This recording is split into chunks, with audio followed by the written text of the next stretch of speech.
Бүгін министрлер кабинетінің төрағасының орынбасары УКМК төрағасы Камчыбек Ташиев президент Садыр Жапаровтың тапшырмасының негізінде Нарын шаарына барып жиын өткөрдү. Ага Нарын облусунун райондук, мамлекеттик администрация жетекчилери, шаар мэрлери жана жергиликтүү башкаруу органдарынын башчылары катышты. Алгач ыйгарым укуктуу өкүл облуста аткарылып жаткан иштер боюнча маалымат берди.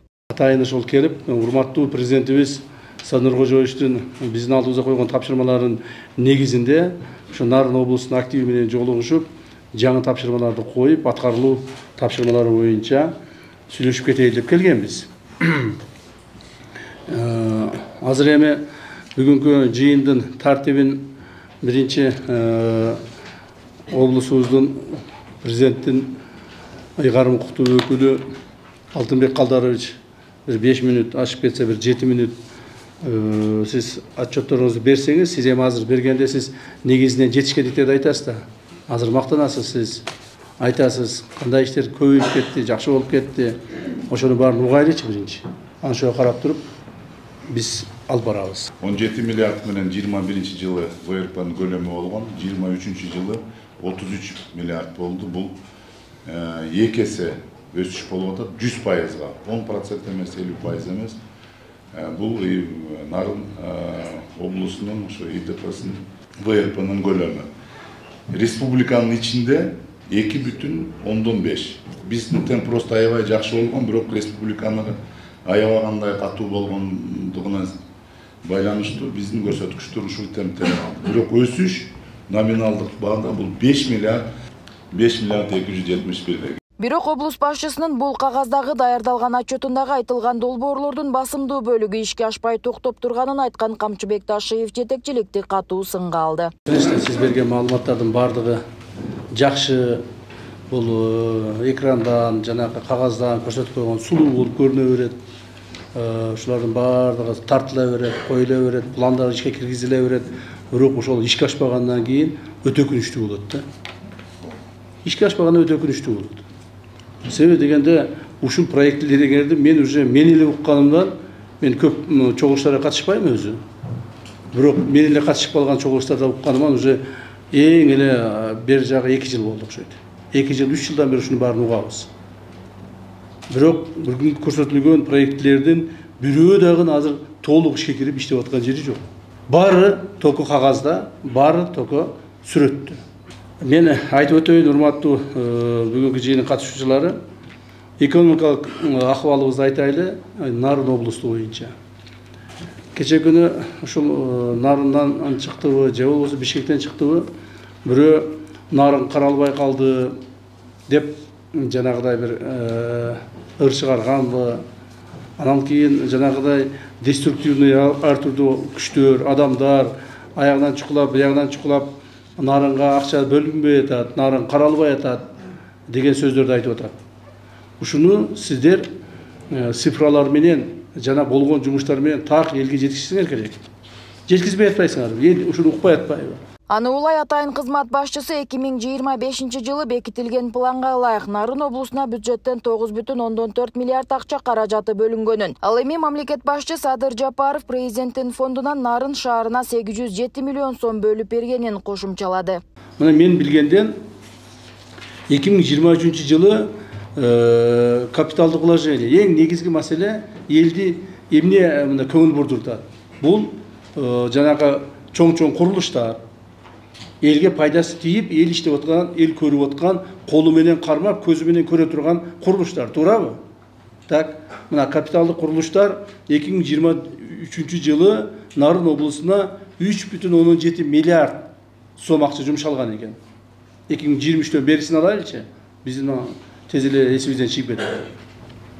2023 3,7 миллиард берилген экен. Нарын облусу боюнча. Бул эмне? Бул баягы бардыгы бергем. Жол, суу, мектеп, садик, жана башка-башканын бардыгы бергем. 3,7 миллиард. Так, 2024-жылы ушул статьяларыбыз 7,4 миллиардка көтөрүлүптүр. 2025-жылы, быйылкы жылды мына уже 6 айын Кудайга шүгүр жашап койдук. Быйылкы жылдын эсебинде план боюнча 9,4 миллиард сом акча Нарын облусуна бөлүнүп атат. 9,4 миллиард. Анын ичинде мына буквально бүгүн кече эле президентибиз атайы Нарынга өзүнүн став фондунан, президенттик став фондунан 807 миллион, мына 807 миллион сом акча бөлүп берди. Нарын шаарына деп туруп. Нарын шаарын карагыла деп туруп. Качан эле кайсылды тарыхта, кайсылды убакта Нарын шаарына 800 миллион акча бөлүндү эле.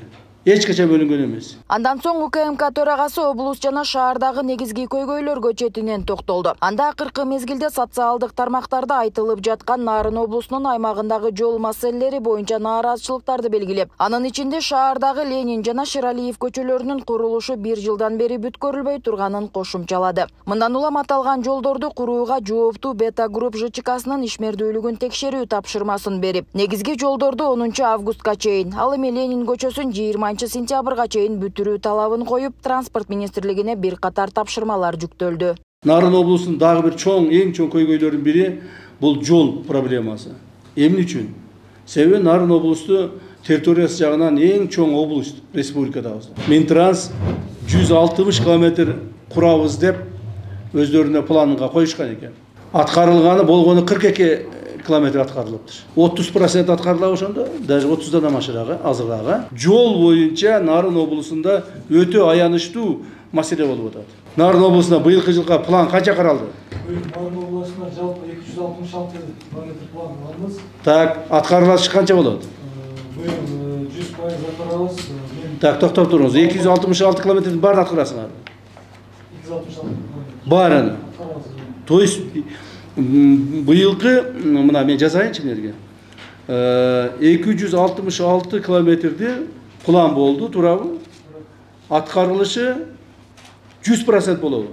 Жыйындын жүрүшүндө Камчыбек Ташиев жергиликтүү өз алдынча башкаруу органдарынын жетекчилеринин суранычтарын укту. Анда негизинен жергиликтүү башчылар шаардагы транспорт көйгөйлөрүн, коммуналдык чарба жана райондордогу ички социалдык маселелерин чечүү үчүн керектүү акча каражаттары тартыш экенин айтышты. Аларды уккан УКМК башчысы жеринен каражат маселесин чечип берип жатты.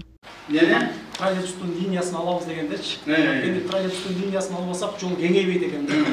Анан биз элибизге ошону айттык эле. Биз Кудайым буйруса 1 миллиард акча бериле турган болсо, ошол акчадан 10 автобус шаарга алып беребиз депчи. Бүгүнкү күндө 807 миллион бөлүнүптүр, бирок ага 3 автобуска акча каражат каралып. Ар бир автобус канчадан алдыңар?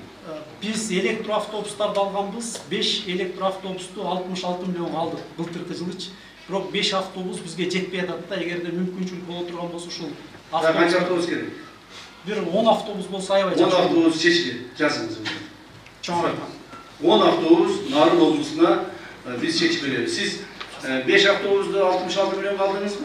66 миллион калды. Значит, 10 автобусумуз 130 миллион болот экен. 130 миллионду президентибиздин став фондунан мынандай президенттин тескемесин чыгарып, распоряжение чыгарып, сизге бүгүн канчачысы?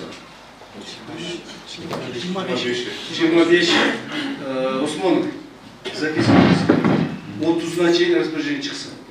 Bir аптанын ичинде акчалар распоряжение чыгат, bir аптада берип, 10 күн ичинде акча колубузга түшөт. Макулбу? Рахмат. Бул деп сурай бербейм. Банкты басып жатат деп атасыз. Сурай бербейм болду. Ну давайте, 20 миллион кошот 250 болуп коет.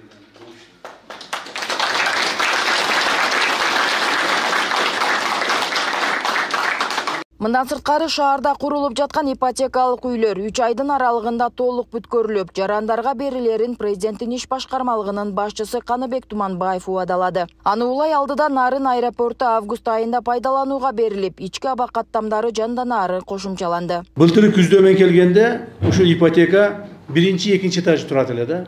Былтыр мен ноябрда келгем. Азыр келип өтүп келатып көрдүм, 3-4 этаж болуп калыптыр. То есть 6 ай, 7 айда 1 этаж гана көтөрүлүптүр. Эл туура эле айтып атат. Мына эл көрүп атат да, муну эл муну айтып атпайбы? Көзү менен көрүп атат да, туурабы? Эл көрүп атат, карап атат, ипотека деп жылды алдайсыңар. Ипотекадан сага квартира берем, ипотекадан квартира аласың деп жылды айтабыз. Жылда бир этаждан курулуп атат. Ушундай болсо, Нарындын ипотекасы бүгүнкү темп менен курула турган болсо, дагы 7-8 жыл курулат. Вот, Қаныш Қошаевич, азыр сиз туура айтып кеттиңиз. Бетонный завод чечилди, баардык курулуп бүттү. Азыр лабораториясына заключение соответствие сертификатын берсе, буюрса 2 ай, 3 айдын ичинде уже бул жумуш бүтөт. Ошондой эле Камчыбек Ташиев облустук өрттөндүрүү, жарыктандыруу иштерин ар бир айыл өкмөтү колго алуусу керектигин эскертти. Андан сырткары мамлекет башчы Садыр Жапаровдун тапшырмасынын негизинде коррупцияга каршы жүргүзүлүп жаткан иштерге токтолуп, облустун жетекчилерине кайрылып, таза иштөөгө, коррупциялык элементтерден сак болууга чакырды. Анын ичинде азыркы тапта мамлекеттик кызматтарда иштеп жаткандар арасында жумушуна шалаакы мамиле жасагандар бар экенин эскертип, аларга 3 күн мөөнөт берди. Айыл өкмөттөн 5-10 тыйын алганда кубанып жүргөн акимдер бар. Биз аларды тазалайбыз. Уже убакыт келди, уже все. Бизде өтө көп проблема болгон Кыргызстанда. Кыргызстанда укмуш көп проблема болгон. Проблеманын баарын акырын чечип келе атабыз. Баардыгыбыз чогуу, ынтымакта бир муштун болуп, чогулуп туруп, айрыкча мамлекеттик органды жетектеген, башкарган, ошондо иштеген адамдар. Мен жана башында айтып өтпөдүмбү? Укук коргоо органдары, коопсуздук органдары, сот, прокуратура органдары чогуу аракеттер кылышыңар керек. Андан сырткары жергиликтүү бийлик органдары, ушул жерде иштеген мына башка мамлекеттик органдар, айыл өкмөттөн баштап. Айыл өкмөттөр кебирлеринен отурасыңар азыр. Унчукпай, карап койсом могул жерде бир-экөө уктап атат. Унчукпай отурасыңар. Но бирок бизде маалыматтар бар. Урматтуу туугандар. Эми мен жанагы баардыгына эле желмогуз болуп көрүнө бербейин деп атам да. Чын айтканда барып эле кармап эле апарып эле шыйраганан кармап апарып эле камай бере турган мамлекет кызматкерлери бар. Тындырбай эле күндө эле апарып камай бере турган мамлекет кызматкерлери бар. Бирок ошолордун арасынан да тандап туруп, ай, ушу сабак болсун. Сабак болсун башкаларына, башкалар акылына келсин, башкалар кичине ойлонсун деп азайтып, бирок арасынан апарып ушуна жоопко тартып атабыз. Ошон үчүн мындай бир ойлонгулачы, урматтуу туугандар. Баардыгыңыздар илимдүү, билимдүү адамдарсыздар. Баардыгыңыздар профессионалдарсыздар. Өзүңөр ишиңерди жакшы билесиңер. Ошол эле мезгилде мындай мыйзамдан кыйшайып туруп башка жака чыгып кетебиз да. Же иштешиңер керек, же кетишиңер керек. Жөн жүргөн болбош керек да. Мамлекеттик мындай чоң кызматты аркалап, жөн эле ары басып, бери басып, акиммин деп жүргөн, же болбосо ошол акимдин убактысын кетирип жүргөн болбош керек. Или будет работать, или уходить, или будем принимать меры, если не будет работать. Макулбу? Силерге да ошондой. 2-3 күн ойлонгула. 2-3 күн ойлонгула, карагыла. Кой кетип эле калбасам болбойт. Бул жерде мындай темп менен, мындай талап менен мен иштей албаймын деп ойлонсоңор, кетсеңер кетип калгыла.